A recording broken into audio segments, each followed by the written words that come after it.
Avis vascular centre మన దేశంలోనే the best varicose vein hospital.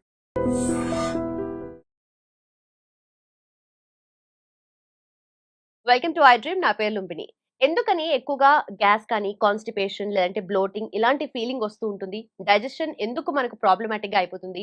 Especially Indians ప్రతి 5గురిలో ఇద్దరికి ఈ ప్రాబ్లం అనేది ఉంటుంది, ఏదో ఒక ప్రాబ్లం డైజెషన్ రిలేటెడ్ గా.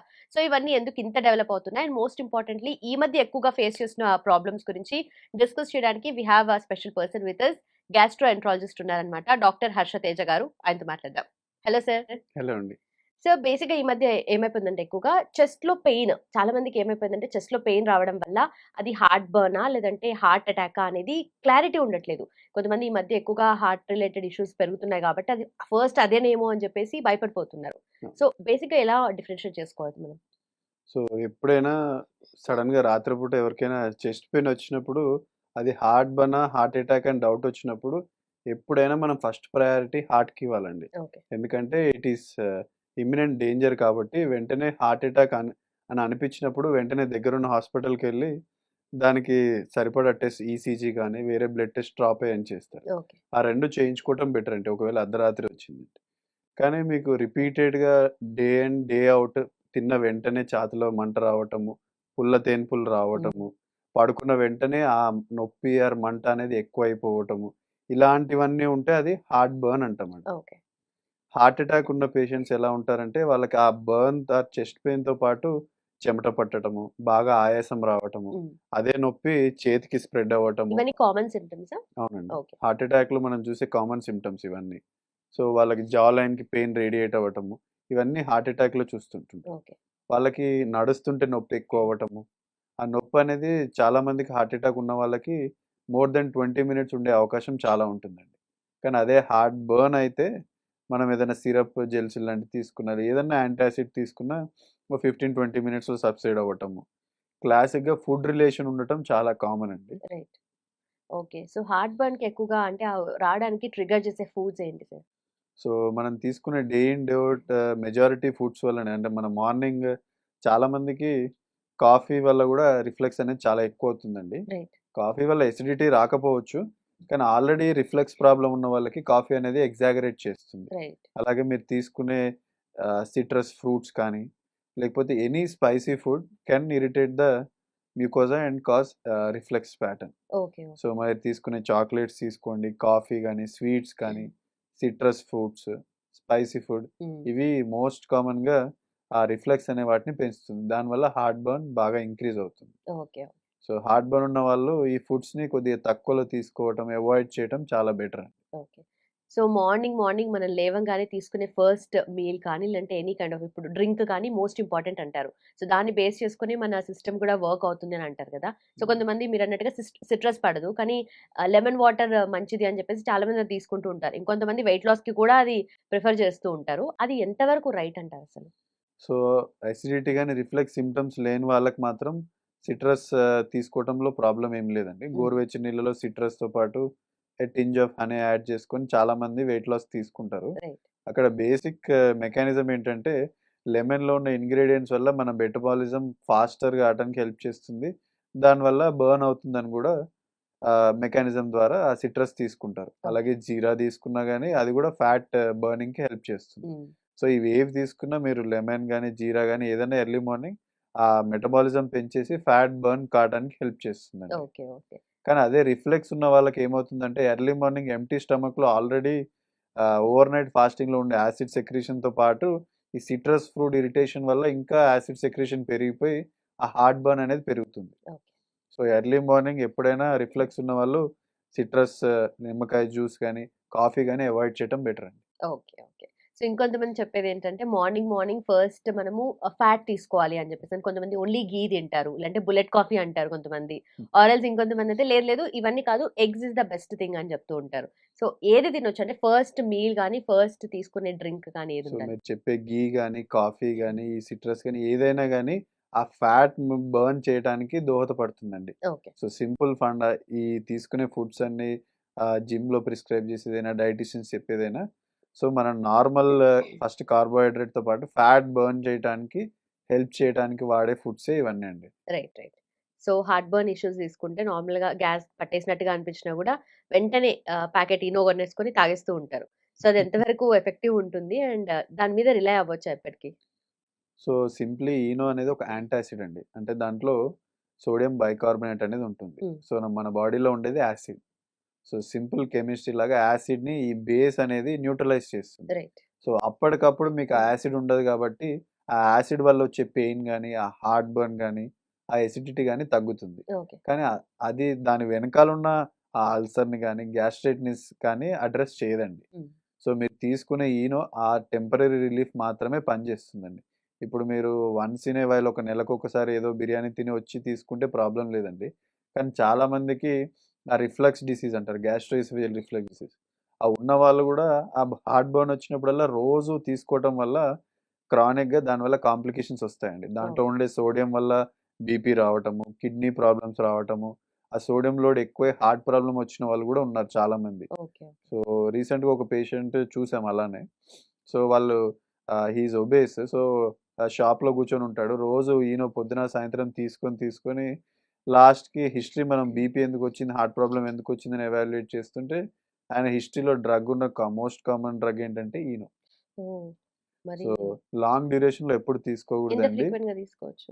అసలు ఫ్రీక్వెన్సీ అనే అసలు కాదు, అది లేదు. Only for symptomatic relief. అంటే రైట్. మీకు సిమ్టమ్ని తగ్గిస్తుంది కానీ జబ్బును తగ్గించదండి. సో ఎందుకు ఎసిడిటీ వచ్చిందనేది మీకు వారానికి ఒక 2 సార్ల కంటే ఎక్కువ యాసిడిటీ హార్ట్ బర్న్ వస్తుందంటే గ్యాస్ట్రోఎంటరాలజిస్ట్ని కలవటం బెటర్ అండి. ఓకే. అంటే ఎప్పుడో ఒకసారి తీసుకోవడం ఎప్పుడన్నా not an issue. Not an issue. Right. And అలాగే కొంతమంది ఏళ్ల తరబడి ప్యాంటాప్ వేసుకుంటూ ఉంటారు టాబ్లెట్. అవును. జస్ట్ అలా ఓవర్ ద కౌంటర్ డ్రగ్ కాబట్టి తీసుకొని ప్యాకెట్స్ పెట్టుకొని అలాగే ఎక్కడైనా వెళ్ళినా కూడా క్యారీ చేసుకుంటుంటారు. అంత ఫ్రీక్వెంట్ గా తీసుకుంటారు కదా! సో అది దాని తర్వాత వాళ్ళకి ఫ్యూచర్ లో ఎలా ఎఫెక్ట్ అవుతుందంట? సో ఇప్పుడు మనం డిస్కస్ చేసినప్పుడు ఈ ఎసిడిటీ కానివ్వండి, హార్ట్ బర్న్ కానివ్వండి, సో ఇవన్నీ దాంట్లో ఉన్న మనం ఆ ప్రాబ్లమ్ని ఐడెంటిఫై చేయకుండా ఉమ్, ఈ ఈ Pantop or any rabeprazole or esomeprazole multiple drugs ఉన్నాయండి. వీటిని ప్రోటాన్ పంప్ ఇన్హిబిటర్స్ అంటారు. సో ఇవి ఏం చేస్తాయంటే మనం తీసుకున్న తర్వాత బ్లడ్ స్ట్రీమ్లో కలిసి మన యాసిడ్ సెక్రీషన్ని ఇర్రివర్సబుల్గా తగ్గిస్తుంటుంటాయి. ఓకే. సో దానివల్ల ఓవర్ ద టైం ఏమవుతుందంటే మన స్టమక్లో అసలు యాసిడ్ అనేదే ఉండదు. సో యాసిడ్ మీరు ఎక్కువ ప్రొడక్షన్ అయితే వచ్చే ప్రాబ్లమ్స్ చాలా మంది చూస్తుంటారు. ఉమ్, కానీ మన యాసిడ్ అనేది మన డే టు డే లైఫ్లో చాలా ఇంపార్టెంట్ అండి. ఇప్పుడు మీ ఫుడ్ డైజెషన్ కావటానికైనా, న్యూట్రియంట్స్ అబ్జార్ప్షన్ అయినా, ఇప్పుడు B12 అబ్జార్బ్ కావాలన్నా మన బాడీలో యాసిడ్ ఉండాల్సిందే. ఓకే. ఐరన్ అబ్జార్ప్షన్కి కూడా యాసిడ్ ఎన్విరాన్మెంట్ కావాలండి. అలాగే కాల్షియం అబ్జార్ప్షన్, మెగ్నీషియం అబ్జార్ప్షన్, వీటన్నిటికీ యాసిడ్ అనేది చాలా important. Okay. Okay. So acid తగ్గినప్పుడల్లా ఏమవుతుందంటే ఆ యాసిడ్ జనరల్గా మన బ్యాడ్ బ్యాక్టీరియాని కూడా చంపేస్తుంది మనం తీసుకునే ఫుడ్లో. సో ఇలా లాంగ్ టర్మ్ యాసిడ్ లేకపోవటం వల్ల స్టమక్లో ఇన్ఫెక్షన్స్ రావటము, టైఫాయిడ్ లాంటి డిసీజెస్ చాలా పెరగటము, అలాగే ఈ పీపీఐస్ తీసుకున్న వాళ్ళకి చాలా లాంగ్ టర్మ్లో లంగ్ ఇన్ఫెక్షన్స్ కూడా వస్తున్నాయండి. ఓకే. ఎందుకంటే ఆ బ్యాడ్ బ్యాక్టీరియా చిన్న పేగులో నుంచి బ్లడ్లో కలిసి లంగ్లో కూడా ఇన్ఫెక్షన్ క్రియేట్ చేయటము. ఇది అఫీషియల్గా కూడా దాని అసోసియేషన్ ప్రూవ్ అయింది. ఓకే. సో చిన్న పేగు ఇన్ఫెక్షన్స్ రావటము, లంగ్ ఇన్ఫెక్షన్స్ రావటము, ఇంతకుముందు మనం డిస్కస్ చేసినట్టు ఆ విటమిన్ అబ్జార్ప్షన్స్ ఏవైతే తగ్గుతున్నాయో ఇప్పుడు హైపోమెగ్నీసిమియా అంటారు. ఆ మెగ్నీషియం తక్కువైనప్పుడు మన కండరాలలో నొప్పులు రావటము, ఓకే. వీక్నెస్ రావటము. సో చాలామంది రిపీటెడ్గా ఈ ప్యాంటప్ తీసుకునే వాళ్ళు ఇవన్నీ ఎవరు అబ్జర్వ్ చేయరు. దానివల్ల ఇది వస్తుందని వస్తుందని ఎవరు తెలీదు. ఐడెంటిఫై చేయరు. ఓకే. సో ఇలా మెగ్నీషియం తగ్గడం వల్ల చాలామంది ఫిట్స్ వచ్చిన వాళ్ళు కూడా ఉన్నారు. సో ఎప్పుడైనా ఆ మెగ్నీషియం హైపోమెగ్నీసిమియా ఉన్నప్పుడు ఈ టాబ్లెట్ బంద్ చేస్తూ అది రిప్లేస్మెంట్ తీసుకోవడం ఐడియల్ అండి. ఓకే. ఓకే. అలాగే ఒక పేషెంట్ మా దగ్గరకు వచ్చారు. So he's taking from past 25 years Pantop daily. Daily. అది వేసుకోకపోతే తనకి మంట వచ్చేస్తుందని 25 ఇయర్స్ తీసుకున్నారు. కానీ తను వచ్చింది ఎమర్జెన్సీ దేనికంటే నడుస్తూ బాత్రూంలో జారి పడిపోయారు. సో తన తొంటి బొక్క విరిగింది. ఓకే. సో తొంటి బొక్క ఎందుకు విరిగిందని తన హిస్టరీలో ఎవాల్యుయేట్ చేస్తే 25 ఇయర్స్ నుంచి ప్యాంటప్ అనే టాబ్లెట్స్ తీసుకుంటుంది. ఇది వీక్ అయిపోయిందా? ఓకే. సో ఆ కాల్షియం అబ్జార్ప్షన్, ఆ మెగ్నీషియం అబ్జార్ప్షన్స్ లాంగ్ టర్మ్లో లేక బొక్కలు అనేవి బాగా పలచబడిపోయి సో ఆస్టియోపోరోటిక్ ఫ్రాక్చర్ అంటారు. సో ఎలోన్ అది 100% కాస్ట్ చేయకపోయినా ఆస్టియోపోరోటిక్ ఫ్రాక్చర్, కానీ అది మేజర్ ఫ్యాక్టర్ అయింది ఆ పేషెంట్. రైట్. రైట్. సో ఈ ఫ్రాక్చర్స్ అవ్వటం కానీ, ఈ మెగ్నీషియం డెఫిషియన్సీస్, ఈ చిన్న పేగు లంగ్ ఇన్ఫెక్షన్స్ కానీ, ఇలాంటివన్నీ చాలా లాంగ్ టర్మ్ పీపీఎస్ తీసుకోవటం వల్ల వస్తుంటాయండి. కొంతమందికి ఎక్స్ట్రా గ్రోత్స్ పాలిప్స్ కూడా వస్తుంటుంటాయి స్టమక్లో ఈ లాంగ్ టర్మ్ పీపీఐస్ తీసుకోవటం వల్ల. ఓకే. ఓకే. సో మీరన్నట్టుగా మెగ్నీషియం డెఫిషియన్సీ ఉన్నప్పుడు కండరాలు నొప్పిలాగా ఫార్మ్ అయిపోయి కంప్లీట్‌గా నర్వ్స్ రిలేటెడ్‌గా లాగానే చూడొచ్చా? అవును. అవును. సో మెగ్నీషియం అనేది నర్వ్ ఒకటే కాదండి. అది జనరల్‌గా ప్రతి ఒక్క సెల్‌లో ఉండే మెంబ్రేన్‌ని స్టెబిలైజ్ చేస్తుంది. ఓకే. ఇన్‌సైడ్, ఔట్ కరెంట్స్‌ని మెయింటైన్ చేయటానికి మెగ్నీషియం అనేది చాలా మల్టిపుల్ వాటికి నీడెడ్. ఇప్పుడు మన పవర్ హౌస్, మైటోకాండ్రియా అనే సెల్‌లో ఏది దానికైనా గాని మెగ్నీషియం ఒక పార్ట్. సో అది మెంబ్రేన్ స్టెబిలైజర్ అని కూడా అంటుంటారు. రైట్. సో దానివల్ల ఆ కండరాల వీక్‌నెస్ వల్ల దానికి కావాల్సిన మెగ్నీషియం లేక వీక్‌నెస్ రావటము, ఎక్కువ నడవలేకపోవటం, ఫిట్స్ రావటము ఇలాంటివన్నీ మనం చూస్తుంటాం. ఓకే. ఓకే. అండ్ ఆల్సో కొంతమందికి మార్నింగ్ నిద్ర లేవగానే ఫస్ట్ ఇట్లా చాలా ఉబ్బరంగా అనిపిస్తుంది. కొంతమందికైతే ఇంకొంచెం పీక్స్‌గా కొంచెం చాలా ఎక్కువ అయిపోయి ఏం తినలేరు గూడా మార్నింగ్ టైమ్స్‌లో. అది ఎందుకలా ఉంటుంది? అండ్ దానికి ఏం సో చేయొచ్చు? చాలా మంది మా దగ్గరికి ఇదే కంప్లెయింట్‌తో వస్తుంటారండి. ఎర్లీ మార్నింగ్ లేవంగానే పొట్ట ఉబ్బరంగా ఉంది. అసలు ఏ వర్క్ చేయలేకపోతున్నాము. హ్మ్. తినాలనిపించదు అని అంటుంటారు.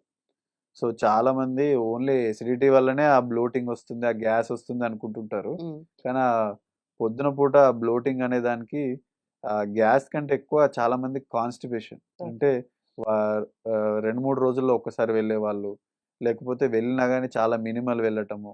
చాలా హార్డ్ స్టూల్ వచ్చే వాళ్ళకి ఏమవుతుందంటే, వాళ్ళకి స్టూల్ అనేది అక్కడే పేరుకుపోయి, దానివల్ల ఫుల్‌నెస్ వచ్చేసి అది బ్లోటింగ్ లాగా ప్రెజెంట్ అవుతుంది. హుహు.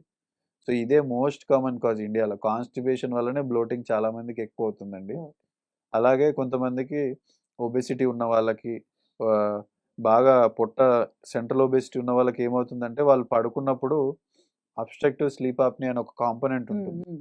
సో వాళ్ళు నోటితోటి స్నోరింగ్. స్నోరింగ్ వల్ల గాలి ఎక్కువ నోటి ద్వారా పీల్చేస్తుంటుంటారు. ఓకే. ఓకే. సో పడుకున్నప్పుడు ఆ గాలి అనేది పొట్టలోకి వెళ్ళిపోయి బాగా పొట్ట ఉబ్బి, అది కూడా పొద్దున్న లేవగానే బాగా బ్లోటింగ్‌గా వాళ్ళు ప్రెజెంట్ అవుతుంటుంటారు. ఓకే.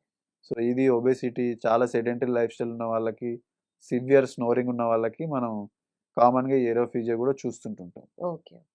ఇంకొకటేంటంటే విజరల్ హైపర్ సెన్సిటివిటీ అంటారు. కొంతమందికి కొంచెం గ్యాస్ ప్రొడక్షన్ అయినా, నార్మల్ గ్యాస్ ప్రొడక్షన్ ఉన్నా వాళ్ళ బాడీ ఏమో చాలా ఎక్కువ ఉందని ఫీల్ హుహు. అయిపోతుంటుంటారు. సో దాన్ని ఇరిటబుల్ బవెల్ సిండ్రోమ్ అని కూడా అంటుంటారు. అందులో ఒక కాంపోనెంటే ఈ బ్లోటింగ్ ఉండుండొచ్చు. ఓకే. ఓకే. అలాగే ఇంకా వేరే కారణాలు కూడా ఉన్నాయండి. కొంతమందికి ఆకుకూరల్లో ఫాడ్‌మ్యాప్ అనే కంటెంట్ ఉంటుంది. హ్మ్. సో ఈ హై ఫాడ్‌మ్యాప్ ఉన్న ఫుడ్ లైక్ యాపిల్ గాని, చెర్రీస్ తీసుకున్నప్పుడు ఏమవుతుందంటే వాళ్ళ బాడీ అది డైజెస్ట్ చేయలేదు. ఓకే. సో దానివల్ల ఆ ఫాడ్‌మ్యాప్ అనేది పెద్ద పేగుకి అలాగే డైజెస్ట్ కాకుండా వెళ్ళి, అక్కడున్న బ్యాక్టీరియా దాన్ని డైజెస్ట్ చేసి ఎక్కువ గ్యాస్ ప్రొడక్షన్ చేస్తుంది. ఓకే. సో అట్లాంటప్పుడు నెక్స్ట్ డే మార్నింగ్ బ్లోటింగ్ అవ్వటము. అంటే ఏంటి సార్ FODMAP అంటే what exactly is so it? అదో పెద్ద అబ్రివియేషన్ అండి. Hmm. Fermentable oligo di and monosaccharides and polyols అని ఉంటుంది. ఓకే. సో అవి మన బాడీలో కొంతమందికి డైజెషన్ కావండి. రైట్. రైట్. సో అప్పుడు మన బాడీ బ్యాక్టీరియా దాని నుంచి గ్యాస్ తయారు చేస్తుంది. దానివల్ల కూడా చాలా మందికి బ్లోటింగ్ వస్తుంది. ఇది చాలా మంది వెజిటేరియన్స్‌లో చూస్తుంటాం. హ్మ్. సో వాళ్ళు వెజిటబుల్సే తీసుకుంటారు. కానీ వాళ్ళకి ఆ కాంపోనెంట్ అనేది డైజెస్ట్ కాక ఆ బ్లోటింగ్ సింప్టమ్ అనేది డే ఇన్, డే ఔట్ ఉంటుంది. ఓకే. సో ఇలా కాన్‌స్టిపేషన్ తీసుకోవచ్చు. మీరు ఫుడ్ రిలేటెడ్ బ్లోటింగ్ అయ్యుండొచ్చు. అలాగే ని గాలి మింగటం ఏరోఫేజియా వల్ల అయ్యుండొచ్చు. కొంతమందికేంటంటే లెర్న్డ్ బిహేవియర్. వాళ్ళ పొట్ట, వాళ్ళ డయాఫ్రామ్ కలిసి కాంట్రాక్ట్ కావండి. దాన్ని అబ్డామినోఫ్రీనిక్ డిస్సినర్జీ అంటారు. ఓకే. సో డయాఫ్రామ్ అనేది మన లంగ్స్‌ని, పొట్టని సెపరేట్ చేసే ఒక మజిల్ అండి. సో మీరు గాలి తీసుకున్నప్పుడల్లా డయాఫ్రామ్ కాంట్రాక్ట్ అవుతుంది. సో మన ఫుడ్‌ని గాని, మన ఇంటెస్టైన్‌ని గాని పుష్ చేసేటప్పుడు అది కూడా కాంట్రాక్షన్ హెల్ప్ చేస్తుంది. ఓకే. సో మన పొట్ట కండరాలు కూడా అలాగే పుష్ చేస్తుంటాయి. సో కొంతమందికి ఏమవుతుందంటే పొట్ట కండరాలు మన అరిగిన ఫుడ్ కిందకి వెళ్ళకుండా అది కాంట్రాక్ట్ కావాలి. ఆ టైంలో అది కాంట్రాక్ట్ కాకుండా రిలాక్స్ అవుతాయి. ఓకే. సో ఆ పోవాల్సిన ఫుడ్, ఆ గ్యాస్ అంతా అక్కడే నిలిచిపోతుంది. సో వాళ్ళకి స్టక్ అయిపోయిన ఆ! ఫీలింగ్ ఉంటది సో వాళ్ళకి. అబ్నార్మల్ ప్రొడక్షన్ ఏమి ఉండదండి హ్మ్. వాళ్ళకి. ఆ డిసింక్రనీ వల్ల బ్లోటింగ్ వచ్చేస్తుంది. ఓకే. ఓకే. కొంతమందికి ఇలాంటి పడడం కాకపోయినా గూడా నార్మల్‌గా ఫుడ్ తిన్న వెంటనే బాగా ఎక్కువగా గ్యాస్ పట్టేసినట్టుగా లోవర్ బెల్లీలో చాలా ఎక్కువగా ఫిల్ అయిపోయిన ఫీలింగ్ వస్తుంది గదా! అదెందుకొస్తుంది సార్? అదే అండి. ఇంతకుముందు మనం డిస్కస్ హ్మ్. చేసినట్టు కొంతమందికి లాక్టోస్ ఇంటాలరెన్స్ అంటారు. కొంతమందికి వీట్ ఇంటాలరెన్స్ అంటారు. ఓకే. కొంతమందికి పాలు పడవు. కొంతమందికి గోధుమలు పడవండి. కొంతమందికి ఈ ఫాడ్ మ్యాప్స్ అనేది పడవు. సో మన బాడీలోకి వెళ్ళిన వెంటనే ఒక హాఫ్ అన్ అవర్ 1 అవర్లో అది డైజెషన్ కాక బ్లోటింగ్ వచ్చే వాళ్ళు ఉంటారు. కొన్ని ఫుడ్స్ ఏమో ఆ ఇరిటేషన్ గ్యాస్ట్రిక్ మ్యూకోజాని ఇరిటేట్ చేయడం వల్ల ఆ ఎసిడిటీ వల్ల వచ్చే సిమ్టమ్స్ ఒకటండి. సో ఇమీడియట్‌గా హాఫ్ అన్ అవర్ 45 మినిట్స్‌లో వచ్చేదేమో అసిడిటీ రిలేటెడ్. ఓకే. ఒక 1, 2 అవర్స్ దాని డైజెషన్ కాక వచ్చే ప్రాబ్లమ్ ఇప్పుడు మనం డిస్కస్ చేసిన పాల వల్ల అయి ఉండొచ్చు, గోధుమల వల్ల అయి ఉండొచ్చు, ఫాడ్‌మ్యాప్ వల్ల అయి ఉండొచ్చు. సో ఈ మధ్య ఎక్కువగా ఎండోస్కోపీ గురించి మాట్లాడుతున్నారు కదా సార్. హార్ట్ బర్న్ ఉన్న వాళ్ళు అంటే ఏదైనా ప్రాబ్లమ్ ఉన్న వాళ్ళకి ఎండోస్కోపీ చేస్తారా? ఏ రిలేటెడ్ ఇష్యూస్‌కి ఎక్కువగా ఎండోస్కోపీ చేస్తుంటారు? సో జనరల్‌గా మీరు అడిగినట్టు హార్ట్ బర్న్‌కి ఎండోస్కోపీ చేయిస్తారా? చేయరా? సో హార్ట్ బర్న్ అనేది ఒక సిమ్టమ్ అండి. సో అదే ఒక వారంలో మీకు ఒక 2, 3 రోజుల కంటే ఎక్కువ ఉండటము. ఒక డాక్టర్‌ని కలిసారు. He has prescribed some medications. So అది తీసుకున్న ఒక నెల తర్వాత కూడా మీకు అలాగే లక్షణాలున్నాయి. సో మీరు మెడికేషన్స్ తీసుకున్నా గానీ మీ లక్షణాలు తగ్గట్లేదు.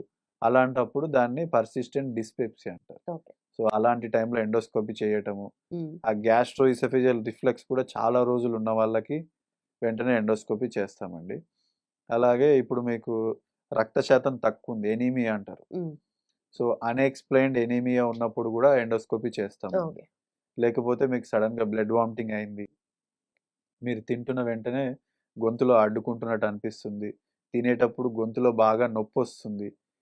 ఇలాంటి వాటికి కూడా ఎండోస్కోపీ చేస్తామండి. So unexplained anaemia, dysphasia okay. అలాగే ఈ డిస్పెప్సీ అంటారు. ఎసిడిటీ ప్రాబ్లమ్స్‌కి మీ రక్త శాతం తగ్గిన, లేకపోతే సడెన్‌గా మీరు ఒక నెలలోనే 5, 6 కేజీలు తగ్గిపోతున్నారు. ఎందుకని తెలియట్లేదు. సో అది అబ్జార్ప్షన్ ప్రాబ్లమా? లేకపోతే ఇంకేమైనా అల్సర్స్ ఉన్నాయా? ఇంకేమైనా కంతులున్నాయా? అని తెలుసుకోవడానికి కూడా ఎండోస్కోపీ ఒకసారి చేస్తామండి. రైట్. లేకపోతే ఫ్యామిలీ హిస్టరీ ఆఫ్ క్యాన్సర్స్ ఎవరికైనా క్యా పేగు క్యాన్సర్స్ ఉన్న వాళ్ళకి కూడా చేస్తామండి. So these are the few common indications for endoscopy. So కొంతమందికి మోషన్‌లో బ్లీడింగ్ వస్తుంది. అది అంటే కొంచెమైనా లిమిటెడ్‌గా అయినా సరే కొంతమందికి ఎక్కువగా గూడా ఉంటది ఆ కండిషన్. సో ఎందుకలా వస్తుంది సార్? సో దాన్ని బ్లీడింగ్ పిఆర్ అంటారండి. అంటే బ్లీడింగ్ పర్ రెక్టమ్. సో దానికి వయసును బట్టి కారణాలు మారుతుంటాయండి. సో చిన్న పిల్లలకి, అడల్ట్స్‌కి, ఎల్డర్లీకి. సో కానీ ఇప్పుడున్న మన యంగర్ జనరేషన్‌కి most common bleeding PR cause ఏంటంటే ఫిషర్ అంటారండి. అంటే మనం వాటర్ సఫిషియెంట్‌గా తీసుకోకుండా low fibre foods or junk foods burger గాని, పిజ్జా తీసుకోవటం వల్ల మోషన్ అనేది హార్డ్ అయ్యి అప్పుడు అక్కడ మోషన్ పోయే ద్వారం దగ్గర ఆ హార్డ్ స్టూల్ ఉండే పూతని కట్ చేస్తుందండి మ్యూకోజాని. ఓకే. దానివల్ల బ్లీడింగ్ స్టార్ట్ అవుతుంది. సో వాళ్ళకి ఆ బ్లీడింగ్‌తో పాటు మోషన్ చాలా గట్టిగా రావటము, మోషన్ పోయేటప్పుడు భరించలేనంత నొప్పి. హ్మ్. ఒక రంపంతో కోస్తే ఎలా ఉంటుందో అంత సివియర్ పెయిన్ వస్తుంది. సో ఆ పెయిన్‌ఫుల్ మోషన్ రావటము, దాంతో పాటు బ్లీడింగ్ ఉంటే దాన్ని మనం ఫిషర్‌గా ఐడెంటిఫై చేయొచ్చు. ఓకే. సో అదొక కామన్ కాజ్ అండి మనం చూసేది ఇప్పుడు అడల్ట్స్‌లో. ఇంకోటేంటంటే ఇలాగే ఈ జంక్ ఫుడ్ వల్ల, ఈ కాన్‌స్టిపేషన్ వల్ల వాళ్ళు ఎక్కువ సేపు మోషన్ కమోడ్‌లో స్ట్రెయిన్ చేయటం వల్ల మనకి నార్మల్‌గా ఉండే హెమరాయిడ్స్ అంటారు. పైల్స్ అంటారు వాటిని. సో చాలామంది పైల్స్ అనేవి కొత్తగా తయారవుతాయి అనుకుంటారు. హ్మ్. కానీ అవి నార్మల్ బ్లడ్ కుషన్స్ అండి. సో మీరు మోషన్ పోయేటప్పుడు పోయిన తర్వాత మళ్ళీ ఇన్వాలంటరీగా పడిపోకుండా ఆపటానికి సపోర్ట్ చేసే ఒక కుషన్. హుహు. అది మీరు ఎప్పుడైతే బాగా స్ట్రెయిన్ చేస్తున్నారో హార్డ్ స్టూల్స్ వల్ల అవి వాటి మీద ప్రెషర్ పడి అవి పెద్దగా ఉబ్బి కిందికి సాగవుతుంది. ఓకే. సో అప్పుడు వాటికి ఇంకెక్కువ ప్రెషర్ అయిపోయి వాటి నుంచి బ్లీడింగ్ అవుతే వాటిని హెమరాయిడ్స్ అంటారు. రైట్. సో దాంట్లో గ్రేడ్ 1-4 గ్రేడ్స్ ఉంటాయి.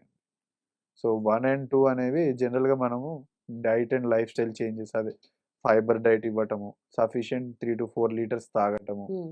కమోడ్‌లో స్ట్రెయిన్ చేయకుండా వచ్చినంత వరకే ఒక లెస్ దెన్ 5 మినిట్స్ ట్రై చేసి వచ్చేయటము. ఇంకా మెడికల్ ట్రీట్మెంట్ కూడా ఉన్నాయండి. కొద్దిగా హెల్ప్ చేయటానికి. ఇది గ్రేడ్ 1-2 వరకు ఇది హెల్ప్ చేస్తుందండి. ఓకే. గ్రేడ్ 3 అంటే వాళ్ళు మోషన్ పోయిన ప్రతిసారి పైల్స్ అనేవి బయటకొచ్చేస్తుంటాయి. హుహు. కానీ తర్వాత మోషన్ అయిపోయిన తర్వాత లోపలికి వెళ్తుంటాయి గానీ చాలా పెద్దగా అయ్యి ఉంటాయి వాళ్ళకి. ఓకే. సో ఇలాంటి వాళ్ళకి కొంతమందికి ఎండోస్కోపిక్‌గా గూడా రబ్బర్ బ్యాండ్స్ వేయొచ్చు. కానీ బ్లీడ్ చాలా ఎక్కువవుతుందంటే దాన్ని సర్జికల్ గూడా ట్రీట్ చేయొచ్చండి. రైట్. గ్రేడ్ 4 పైల్స్ అంటే వాళ్ళకింకా పైల్స్ అనేవి మొత్తం బయటకొచ్చేసి అలానే ఉండిపోతాయి ఉబ్బి. హుహు. సో అలాంటి వాళ్ళకైతే ఖచ్చితంగా సర్జరీ చేయాలండి. సో ఎప్పుడైనా గ్రేడ్ 1 అండ్ 2 ఉన్నప్పుడే మనం డైట్, లైఫ్ స్టైల్ చేంజెస్ చేస్తూ మినిమల్ మెడికేషన్స్ తోటి దాన్ని ట్రీట్ చేయొచ్చండి. రైట్. రైట్. సో ఇక్కడ పైల్స్‌కి అండ్ అలాగే ఫిషర్స్ అంటున్నారు కదా! దానికి మేజర్ డిఫరెన్సెస్ ఏముంటాయి సార్? సో పైల్స్ అనేది మోషన్ అయిపోయిన తర్వాత పెయిన్‌లెస్ బ్లీడ్ అండి. హ్మ్. సో వాళ్ళకి మోషన్ అయిపోయిన తర్వాత వాళ్ళకి తెలియకుండా కమోడ్లో ఫ్రెష్ బ్లడ్ ఫాస్ట్గా పడిపోతుంటుంది. Okay okay so painless bleeding ఉంది అంటే more in favour of piles అండి. ఫైల్స్ ఓకే కానీ పెయిన్తో పాటు ఫ్రెష్ బ్లడ్ వస్తుంది, అది మోషన్ పోయినప్పుడే వస్తుంది అంటే అది ఫిషర్ అని మనం అనుకోవచ్చు. ఓకే సో అలాగే కొలనోస్కోపీ చేస్తుంటారు కదా సో ఏ కండిషన్స్ కి కొలనోస్కోపీ చేస్తారు సార్ సో జనరల్గా ఇప్పుడు మనం డిస్కస్ చేసినట్టు మోషన్లో బ్లడ్ వచ్చే వాళ్ళకి అది నార్మల్ మెడికేషన్స్తో కంట్రోల్ అవ్వట్లేదు, అది పైల్స్ హిమరాయిడ్ అని కూడా చెప్పలేకపోతున్నాము. సో అలాంటి వాళ్ళకి మనం కొలనోస్కోపీ చేయొచ్చు. Right so other causes of bleeding PR, so వాళ్ళకి పాలిప్స్ అంటారు, ఎక్స్ట్రా గ్రోత్స్, దాని నుంచి కూడా కొంతమంది బ్లీడ్ అవుతుంటారండి. క్యాన్సర్, కోలాన్ క్యాన్సర్ ఉన్న వాళ్ళు కూడా మోషన్లో బ్లడ్ లాగా ప్రజెంట్ అవుతుంటారు. సో ఎనీ బ్లీడింగ్ పియర్ ఎవరికైనా 45 సంవత్సరాల తర్వాత ఫస్ట్ టైం మోషన్లో బ్లడ్ రావటము, సడన్గా వాళ్ళు బరువు తగ్గిపోయి మోషన్ హార్డ్ అవుతుంది, లేకపోతే సడన్గా ఒక 2 రోజులు మోషన్ నార్మల్ వస్తుంది, తర్వాత ఇంకో నెల రోజులు లూజ్ మోషన్స్ అవుతున్నాయి. సో దాన్ని ఆల్టర్నేటింగ్ బవల్ హ్యాబిట్స్ అంటారండి. ఓకే సో అలాంటి వాళ్ళకి కొంతమందికి నెలల తరబడి మోషన్స్ అవుతూనే ఉంటుంటాయి. సో క్రానిక్ డయేరియా అంటారు. సో అట్లీస్ట్ 1.5 month 2 months దాటినా కూడా మందులతోటి ఆ మోషన్స్ తగ్గట్లేదు అన్న వాళ్ళకి మనం కొలనోస్కోపీ చేస్తాం. సో క్రానిక్ డయేరియా, లేకపోతే సంవత్సరాల తరబడి అసలు వాళ్ళకి మోషన్ పోలేకపోతున్నారు, వారానికి 1-2 సార్లే మోషన్ వెళ్తున్నారు, క్రానిక్ కాన్స్టిపేషన్ ఉండి దాంతోపాటు వెయిట్ లాస్ ఉన్నా, లేకపోతే సడన్గా బ్లడ్ కనపడిన, సో వీళ్ళకి కొలనోస్కోపీ చేస్తుంటామండి. లేకపోతే స్క్రీనింగ్ కొలనోస్కోపీ అంటారు. సో జనరల్గా మన కంట్రీలో లేదు, వెస్టర్న్ వరల్డ్లో ఫాలో అవుతుంటారు. సో 45 సంవత్సరాలు దాటిన వాళ్ళందరికీ క్యాన్సర్ స్క్రీనింగ్ అనేది చేస్తుంటారండి. సో ఇవి common indications. Right sir done sir thank you so much and thanks for your time thank you. And for more videos, Please subscribe to iDream. Please subscribe to iDream. Please subscribe iDream. And please subscribe to iDream. For more videos, subscribe to iDream. please like, share, and subscribe to the channel. Congratulations, iDream. Subscribe to iDream. Subscribe to iDream. So subscribe to iDream Media. iDream కి iDream team అందరికి huge congratulations. Please subscribe iDream Media. Please subscribe to iDream. Subscribe iDream. Please subscribe to iDream. iDream అంటే నా కళల ఛానల్ను subscribe చేసుకున్న నోరు తిరుగుతలేదు, మీరైతే గంట గుర్తు కొట్టండి. For more such videos, please subscribe to iDream. Subscribe to iDream. Please subscribe to iDream. Please subscribe iDream Media. Please do subscribe to iDream. Please subscribe to iDream Media. For best entertainment and information, please subscribe iDream. And don't forget to subscribe to iDream.